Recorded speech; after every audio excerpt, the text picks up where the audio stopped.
Welcome to Bold Leaders, Actionable Solutions, a video series presented by Ellig Group and the Society for Human Resources Management, SHRM. I'm Janice Ellig, CEO of Ellig Group. We are a global executive and board search leadership and advisory firm with a 40-plus year track record of supporting diversity, equity, and inclusion. Johnny Taylor, CEO of SHRM, a global professional association of human resources professionals, with over 300,000 members representing nearly 120 million employees, joins me today in thanking all of you for taking the time to consider how senior executives and board directors can accelerate gender and racial diversity in America's boardrooms. Today's program is one of 6 that we plan to release in the coming weeks based on a white paper of the same name published in the winter of 2020. Earlier this year, Johnny and I were honored to host an impressive group of experienced CEOs and corporate board members to talk about boardroom diversity and share candid insights around challenges and potential solutions to enhance the composition of boards. Our video series will bring to life the white paper, where CEOs and directors will share their insights with all of you. And that is what we are going to do today. To receive the paper, Bold Leaders Actionable Solutions, simply go to our website, elliggroup.com, or email inquiries@elliggroup.com, and we will send you a copy. Today, I'm joined by 2 exceptional business leaders, Maggie Wilderotter and Brun. Maggie Wilderotter, Chairman and CEO of Grand Reserve Inn, has led both Fortune 500 companies and startups and has served since the age of 28 on 36 public and 14 private company boards of directors. Currently on the public boards of Costco Wholesale Corp., Hewlett-Packard Enterprise, Lyft Ride Share, Sano Biotechnologies, and is chair of the DocuSign board. Additionally, she serves on the following private boards: Tanium, Sonoma Biotherapeutics, Trip Actions, and Legends Hospitality boards, and is a senior advisor to Accenture, Okta, Blackstone, Sixth Street Partners, and Ateros. During her 11 years as CEO and executive chairman of Frontier Communications, Maggie grew the company from a Fortune 1000 to a Fortune 500 national broadband, voice, and video provider with operations in 29 states and annualized revenues in excess of $10 billion. She served on the President's National Security Telecommunications Advisory Board as vice chairman and chairman, and in 2017 on the President's Special Commission responsible for a recommendation report for the incoming U.S. President on enhancing national cybersecurity. Brun has been the chairman and CEO of SAR Group, LLC, an investment holding company since 2006. He is also chairman and CEO of Ariel Alternatives, LLC, which invests in mid-market, scalable businesses that are or will become Black and Latinx owned. He is a senior advisor of World 50 and a member of the Council on Foreign Relations. Serves as the independent chairman of the board of CD Global, is the lead director at Merck and the lead director at Broadridge Financial Solutions, as well as a director of Corning Inc. He previously served as a director of Hewlett-Packard Enterprise Company and as a director of automatic data processing and as ADP's chairman of the board. Was recognized by NACD as one of America's top 100 corporate directors in 2015 and most recently inducted into the 2019 Business Hall of Fame for Philadelphia Inquirer's Industry Icons. I am truly honored to welcome these 2 esteemed board governance experts and look forward to a great discussion today.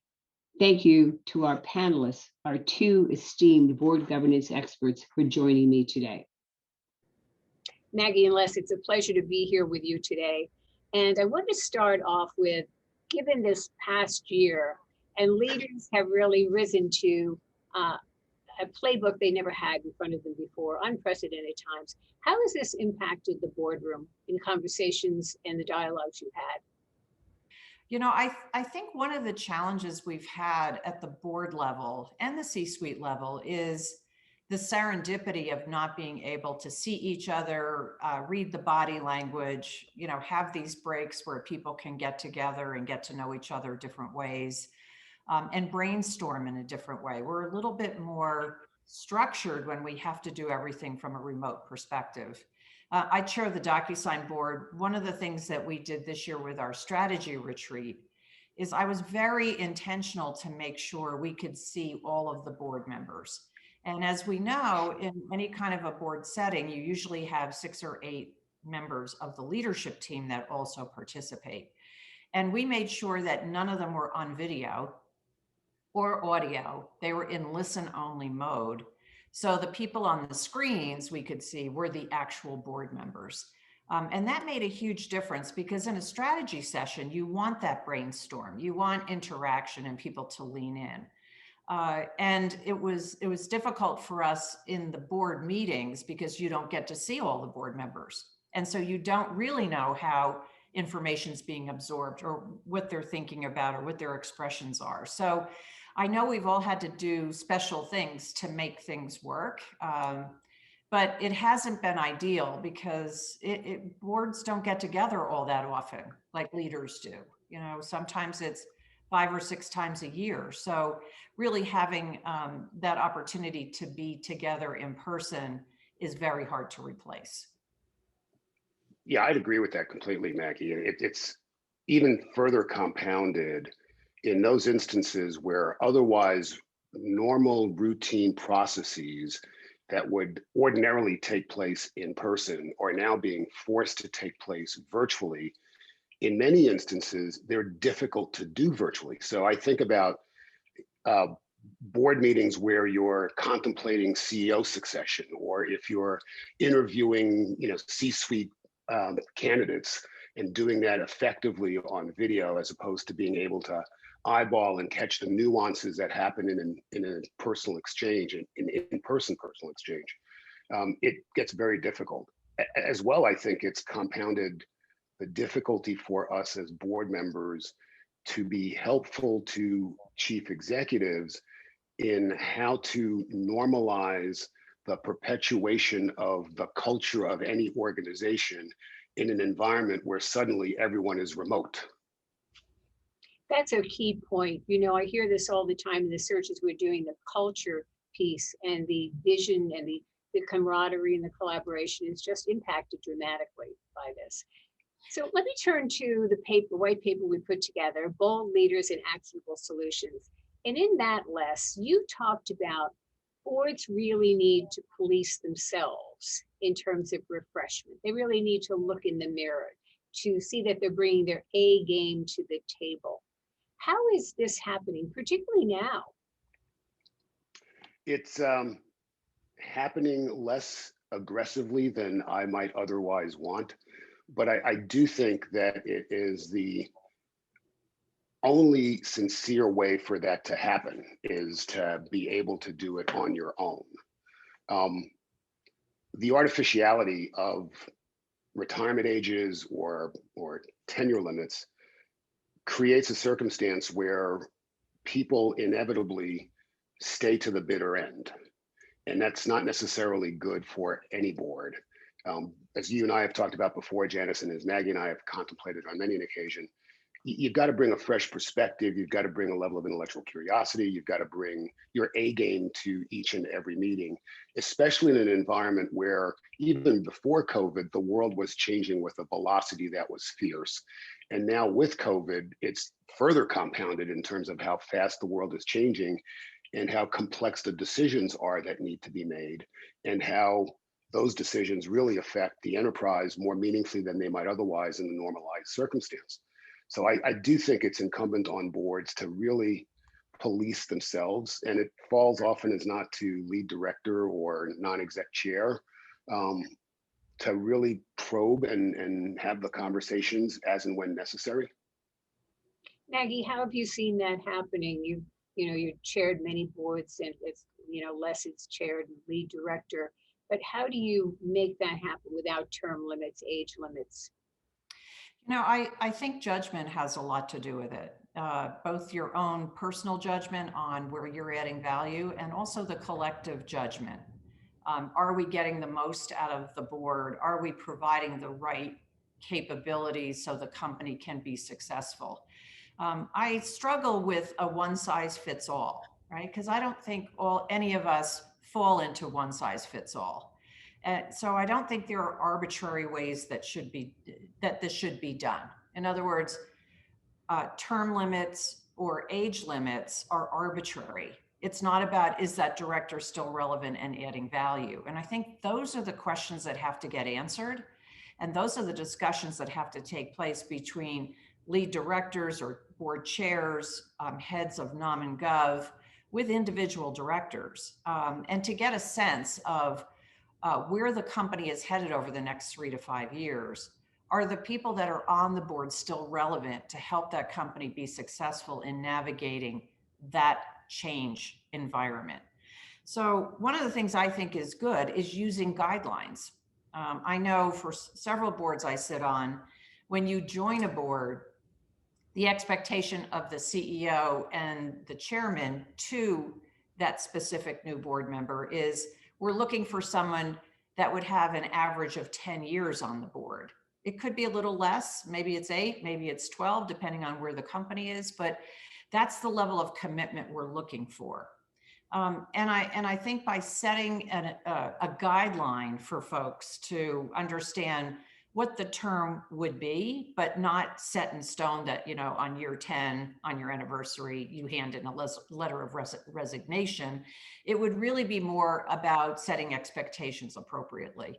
And I also think if there's honesty in the relationships, as the company pivots, having one-on-one conversations every year with board members. Do they still want to participate?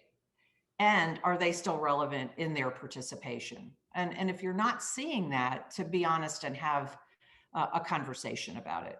So one of the challenges we all have, though, is board members are staying longer. It used to be, 70 years old. Now it's about 75 years old that we're seeing the tenure on boards. So that refreshment is important from a proactive perspective. Maggie, do you think, given the pandemic, though, that this may change, that given, companies may be in totally different businesses going forward and really have to take a different direction, that they'll maybe look for board members who have those types of backgrounds? Well, I think that's the case no matter what, whether it's pandemic or not. I sit on several boards today that we have new board members that joined during the pandemic, and they haven't met any of the other board members in person. And that's a challenge for onboarding. We've had to change our onboarding processes to accommodate for that, and to have one-on-one, video meetings between board members and new board members, to try to build some of that camaraderie and get people more comfortable that are new to a board to be able to lean in and participate differently. But there's nothing like being in person. And I think I know the boards I sit on, we all know that there are times we're going to jump on video even after this is all over, but we all do want to get back in the boardroom. I think Maggie's absolutely right. I mean, it is really important for us to understand the utility of video and the ability to remotely gather, but to really focus on the value of in-person gathering. Because as with Maggie, there are board members on some of the boards I sit on who have never met in person. And it's awfully difficult to bring them into the discussion in ways which fully take advantage of the value you thought they were going to bring in the first instance. So I look forward to the day that we can actually meet in person. We had a circumstance, for example, on one of the companies I'm on, where we had new board members who were part of the decision-making for a new chief executive who'd never met in person with the rest of the board or met many of these executives. So it becomes very difficult to do that on a remote basis. The one other thing I would add is there is a lot of individual conversations that have taken place this year between board members and the CEO, where in the past, because you would get together more frequently and it would be for a day or two, you would always have some opportunity to get some one-on-one time with the CEO on breaks or at the dinners or receptions, et cetera. Now you have to lean in and do that on your own. And it's one of the things I know I encourage for new board members to do, and the existing board members, because it wasn't part of our DNA of how you did board work in the past. So I think we've all had to work differently. And I think that has also helped, at least for me, with CEOs, especially newer CEOs, to not have them feel blindsided or out of the loop, or not giving them time to process information from the board that would require them to pivot in their behaviors or their leadership or their teams.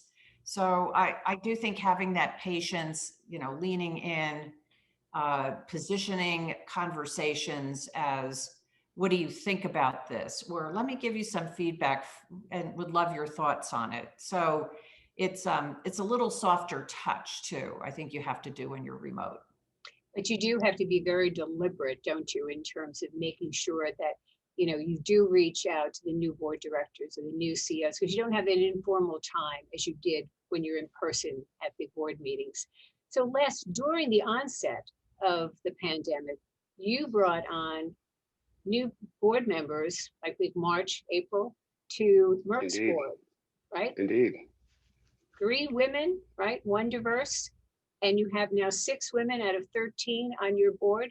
How did that work, and why was it so important to gain that diversity? I don't know that we were as laser focused on the diversity element, because it's just such a natural part of the Merck board ethos. It happened to be that we became aware of 3 people who were spectacular in the skill sets that they brought to bear on the board that happened to be women. We're really proud at Merck of the diversity of our board, both with respect to gender as well as to ethnic and racial makeup. We'll be announcing a new board member shortly as well that will add to that diversity. But it was particularly difficult for the new board members to feel part of the dynamic and part of the dialogue when you are working remotely, and where they've not had the opportunity, as Maggie suggests, to have those nuanced sidebar conversations that allow you to form a clearer view and perception of what the relationship is as between you and other board members, what the true underlying issues might be, and as opposed to what's published in the written materials. All of those little nuances are lost in the age of remote video conferencing, and I can't wait to get that back, quite honestly. But it's been a terrific add to the Merck board. Each of them contribute remarkably differently given their areas of expertise, but it's been exceptionally additive to our discussion.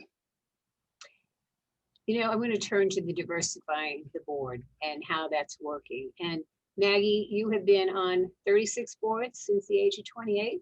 I think that's right. So you've had a lot of board experience, and you said in the white paper, again, Bold Leaders, Actionable Solutions, you said you always made sure that 50% of the slate were comprised of women, and that you really tried to move that along as a Nom Gov Committee chair or chair of the board. Tell us how that has worked and is working today.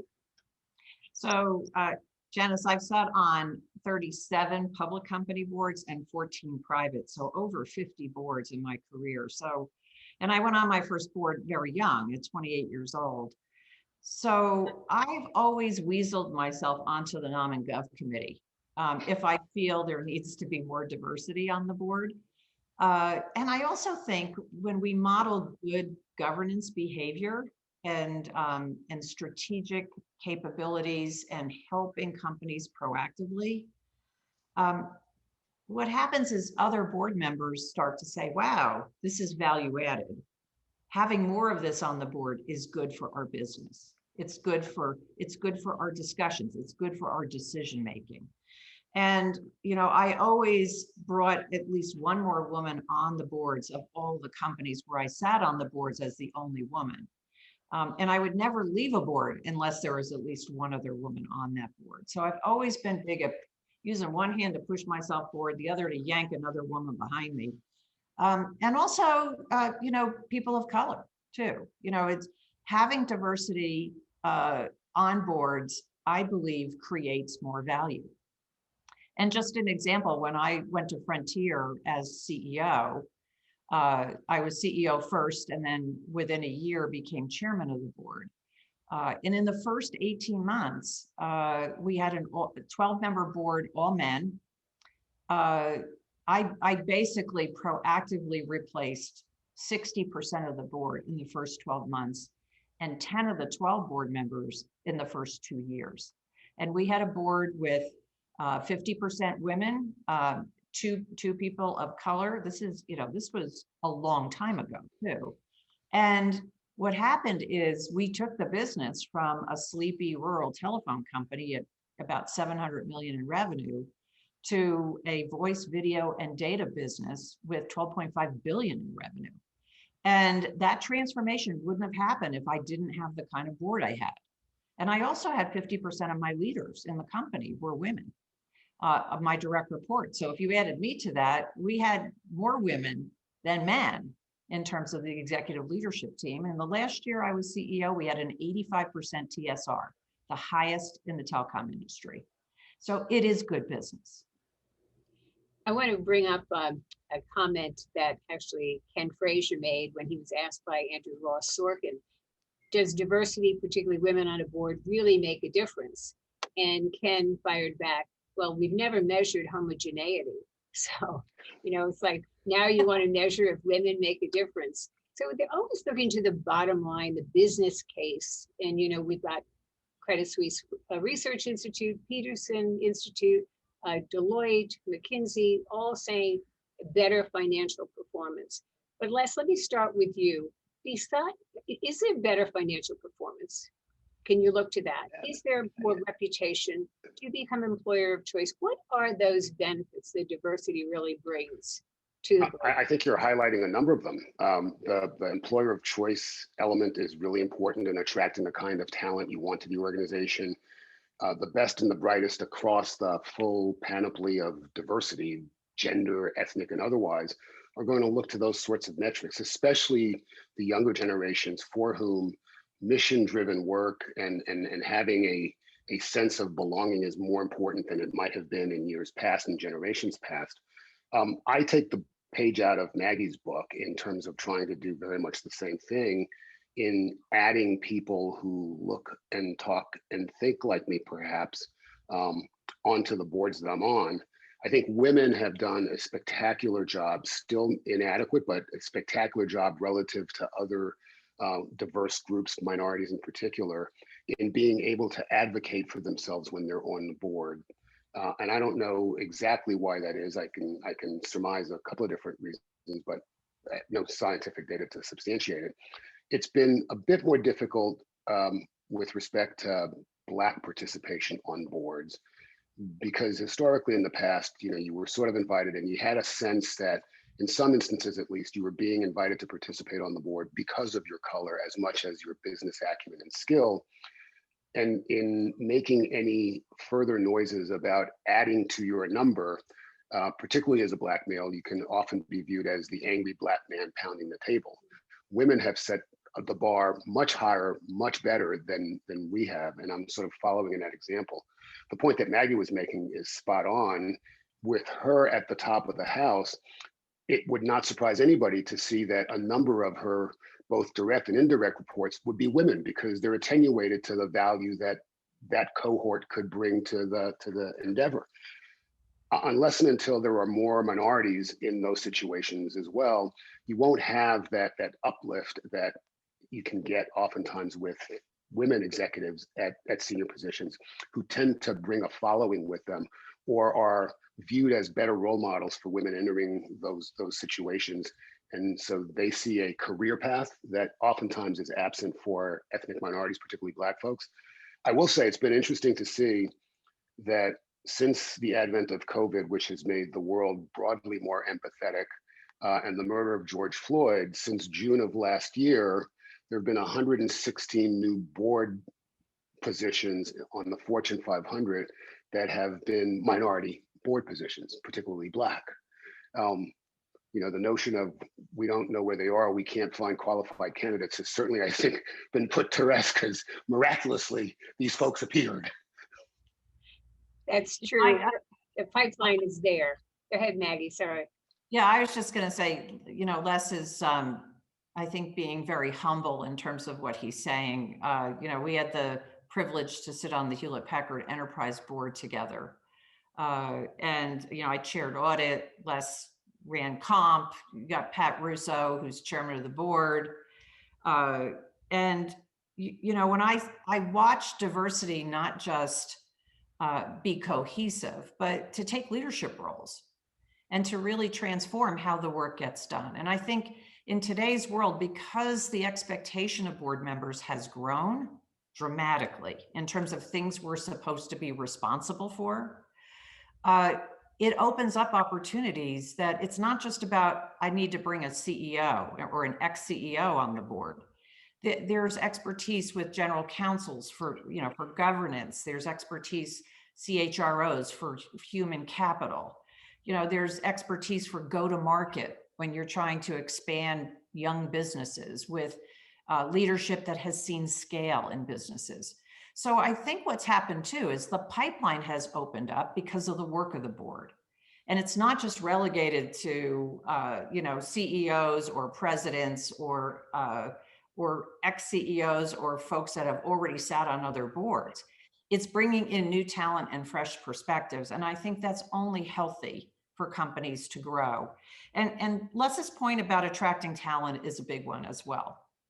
I think when employees get a chance to interact with board members, they can see that their companies are in good hands or not. And I think that matters. I know at DocuSign, we just did a meeting with the entire go-to-market worldwide with 4 board members. And we had, 4 great board members, of which, 3 women. We had one of our Black men on the board participate. And then also we asked the head of Nom and Gov, who happens to be a white man, to participate. And so it looked a little bit like the United Nations, but the interaction of us in conversation in front of this go-to-market and answering the go-to-market questions was the best way for the employee base to really see that the company is in good hands. And it's carrying people who are knowledgeable and capable that are helping Dan Springer, the CEO, take the company to a whole new level. And the company is doing extremely well. And I think that combination really does matter. I'm watching that stock, Maggie. Yeah. So, I'm taking full credit for that. So okay.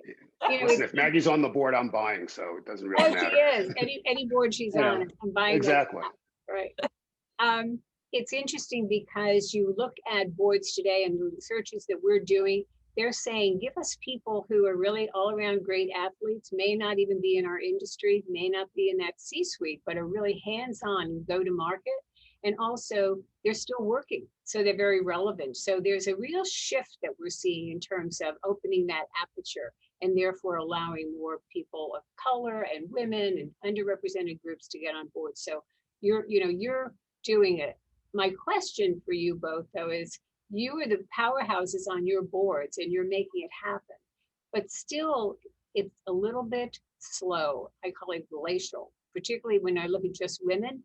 So of the 200 companies that we'll honor at the Breakfast of Corporate Champions this year in November 10, 2021, there are only about 200 that'll be above 35% with women. And it's even worse for people of color. So what's your advice for board directors and CEOs to accelerate that pace of change? And Les, I'll start with you.